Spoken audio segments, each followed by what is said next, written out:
Hello and welcome to another Best Junglers episode, this one for patch 12.6, and guess what? Hecarim is nerfed, long may he rest in his grave. But for this patch, it is their League of Cats because they really buffed Nidalee and they really buffed Rengar with those changes. I don't know what Riot's doing with the piss tiny patches over the last couple of months, but the jungle meta is the one thing that's actually evolving. We will go over the best junglers for every single MMR, but first, a message from Rost. Hello, have you ever wanted to get buffed like me? Well, that's just not possible because of how glorious I am. But you can still play games and earn through buff.game. Buff is a loyalty program that rewards gamers simply for playing. As an authorized app of Overwolf, you can play and earn points from League of Legends to Valorant and more. And then you take these shiny buff points and you exchange them for Steam credit, Riot Point cards, skins, game keys, and way more. It's as if you get a pentakill level 1 and watch the orbs flow through you. Notice the new skin? All from buff.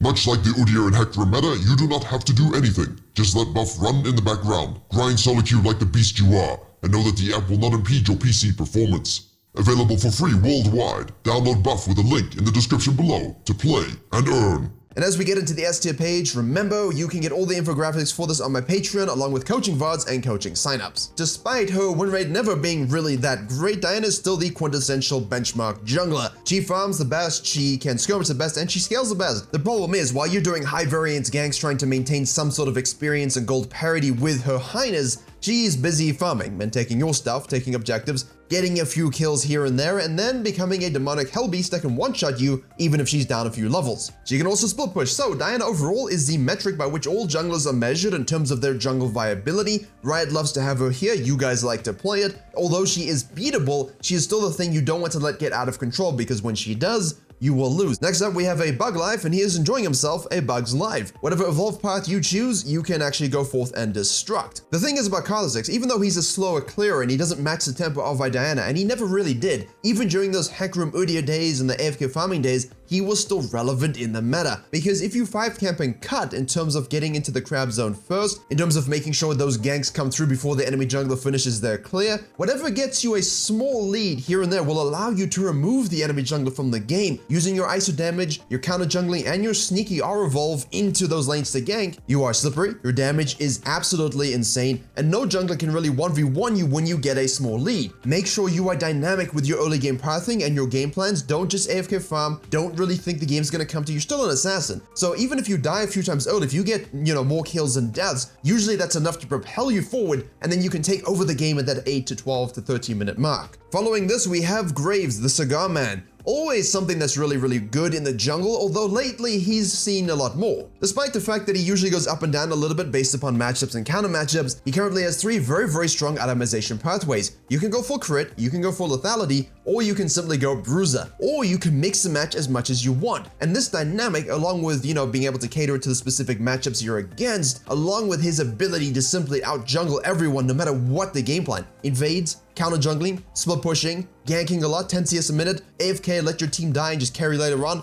You can do whatever the hell you want with Graves. He is one of the most malleable junglers along with Kha'Zix at just staying present in the meta. You will always figure out a way to be relevant, and in the hands of the right pilot is simply a dominating force. If you play Graves and you can't carry with him, simply put, you're either really bad at jungling or you're just not that good at Graves. But if you're good at both Graves and jungling, it's basically free real estate to climb.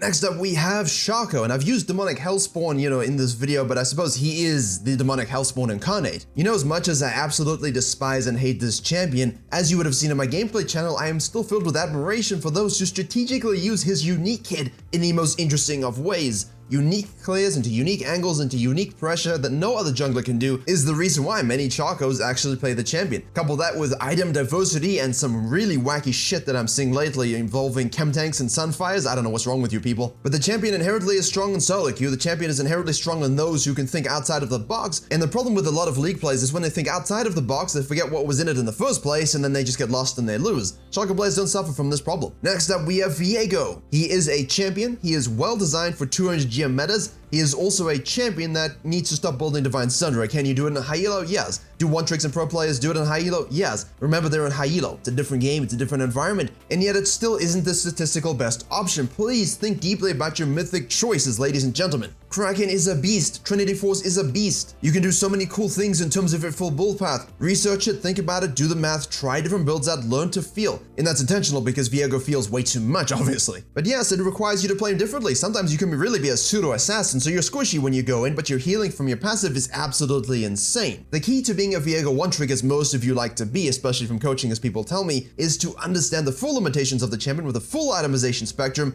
and the full game style variation. And the ones who do, you're the Viegos that scare me. Next up, we have Volibear, my dearly beloved fluffy bear of destruction. Obviously with the chem tank build, but if you want the best builds and the best tips, my live companion Zoda.gg guide is linked below. That will give you literally everything you need to know about Volibear. 10,000 words written up, pasted into a live coaching companion guide, and I will explain to you the best builds for Season 12. You know why? Because most people still build him wrong. Yes, going full tank is, what you can do, but it's still the beta way to play him. Throw in that chem tank, buy a Tiamat, and if you're really ahead, finish that Titanic Hydra, then go full tank damage. You will notice the difference in your late game ability, because it becomes a point and click on your Q with a lot of damage, like 500 damage. That cannot be avoided. That's fully active and of course scales with your W as well. And if you're also super far ahead, you can simply go for Trinity Force Titanic Hydra into full tank, and you can maybe do a Steris Gauge if you really want to flirt with death. Obviously throwing in the Zonies is great. The whole point of this is while he is very strong with that chem tank build and with the tanky build in general for obvious reasons, there's a lot of build versatility that can keep him strong throughout the meta. But overall, his numbers are good, his clearing is good, his skirmishing is good, the matchups are better, and with the right game style and mental focus, you can carry yourself very easily with the bear. Next up, we have Kayn, and Kayn is obviously going to be here because Shadow Assassin does Shadow Assassin things, Ross does Rosty Boy things, and essentially whatever the game state requires, you can provide. With Shadow Assassin, obviously the ability to go blue set as well as purple, Kayn is very, very interesting, either Conqueror First Strike, but in those Rost items. And with all these enchanters running around with no CC, you just obliterate them and then you can win the fight. Please learn to flank though. A lot of people are not flanking, you're just running at them and dying. I mean, yeah, your ult lets you get out of jail for free, yeah, your E is basically a cheat code, but still, good angles of approach equals victory for Kayn.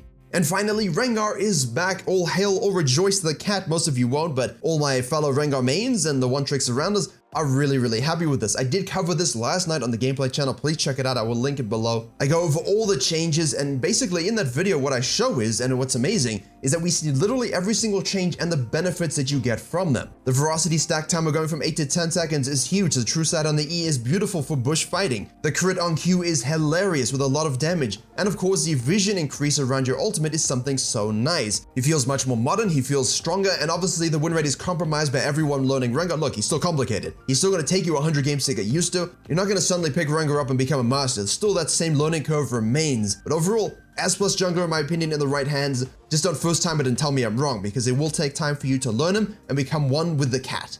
Right, next up, the A tier page, and Shyvana's win rate is secretly hidden OP, as you would have seen on the video on Tuesday. Again, I will link that below. She has a huge win rate with disgusting item versatility. This is where you can go raid boss, or you can perhaps become a long-range nuke thrower of E-bombs. Most people simply play the champion wrong, which is why they don't really think it's that good. People say, oh, she gets kited. Well, that's why we go Frostfire, my friends. I jump into everyone and I die. Well, you both full AP. Why are you jumping into people and dying? I mean, you're squishy. You have to recognize these things and play it properly, which is why I made that video. But if you understand those things and you understand how to play her, absolutely OP jungler. Next up we have Nocturne, and yes, it's a little weird to say, but he is under the radar. With that ultimate, obviously there is no radar, we can't see anything. And yes, I mean in any of the electromagnetic spectrum, and I had to say that because some of you were going to try sound smart in the comments, but overall Nocturne is a great skirmisher, a great farmer, a great ult bot, and honestly what I'm seeing a lot of from Nocturne's lately is because the farming cadence isn't as good as it was in Season 10 and 11, there's enough downtime with Ultimate Hunter to ult quite frequently. You can really apply pressure to enemy junglers without invading them, just by making them stretch where they need to be in terms of ganking respect for your ultimate. So use your ultimate intelligently, farm well in between, and you should have no issue climbing and carrying with this flying pigeon. That is now exploding. Following this, we have Zac still maintains his role as the best tank in the game, absolutely OP in terms of tank play. Obviously being a tank is the reason why he isn't, S tier plus overall, but he technically is. But on this list, I kind of divide S into two groups. This is the best junglers after all, not every jungler in the game. But the Frostfire demonic build is still running very, very strong. You can slap a Mejai's in there plus some tank items. You will heal, you will deal,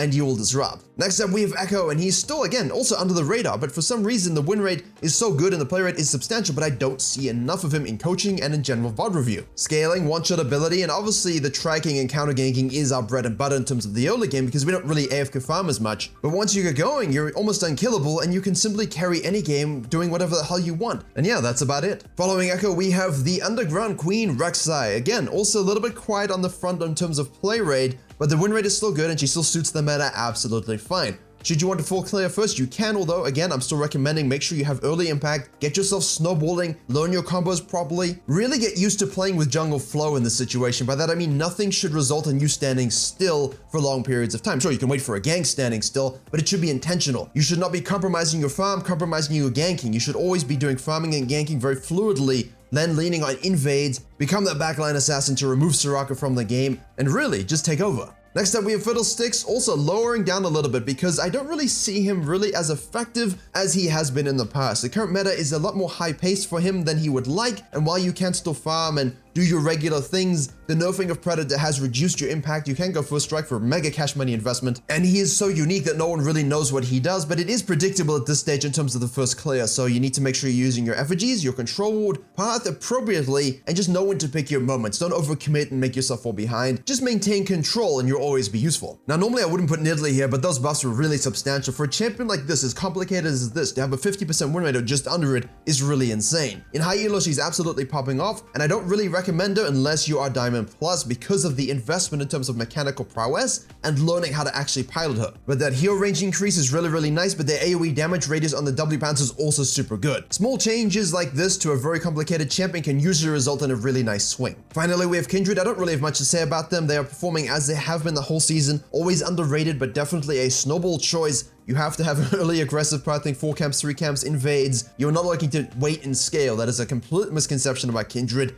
You need to be aggressive, take control of the games, and close them out. There's no such thing as just waiting for your marks, because if you fall behind, you're not going to get any. Okay, this is the low elo page. As you can see, all the standard stuff with the notable additions of Warwick as well as Vi. Trundle is also still super good. He's still an A-tier jungler. I just wanted to highlight some different ones this patch because he's been there for quite a while. And obviously, I do feel there are better carry junglers for most ranks, and that's why in the first 2 sections I didn't cover them. But in low elo, Vi, Warwick, Trundle, they're doing all the good work, plus the other ones you see on your screen. Don't forget Amumu still exists, as well as Rammus. And for the high elo page, is there any surprise? Nidalee Rengar, League of Cats, ladies and gentlemen. Diana still very highly picked. Viego is always loved. Kayn is abused. Xin Shao exists here apparently. Kha'Zix and Graves. But don't forget, things like Kafis exist. Things like Talia are still good. Things like Kindred will always be useful. High elo isn't this one-off, you can only play certain champions. You can play almost any champion if you play it well, and I'm always going to say it because there's always those people who think I'm not including everything. And yes, I will shout out Lee Sin because Lee Sin is a core of high elo, still the most picked. I just really don't think he's as strong as people think. He's very strong, but I have no issue playing him with a majority of meta junglers. So overall, yes, Lee Sin, great jungler, play it if you're good. In high elo, of course you can, but I do feel these particular junglers that you're seeing on your screen now will give you more impact and basically carry potential even at those higher ranks of play. Well, there you have it, the best junglers for patch 12.6. If you want to learn how to master Shyvana and play it at a proper level, click the link in the top right. If you want to know how to track enemy junglers and make sure you can abuse them no matter what they're playing, click the link in the bottom right.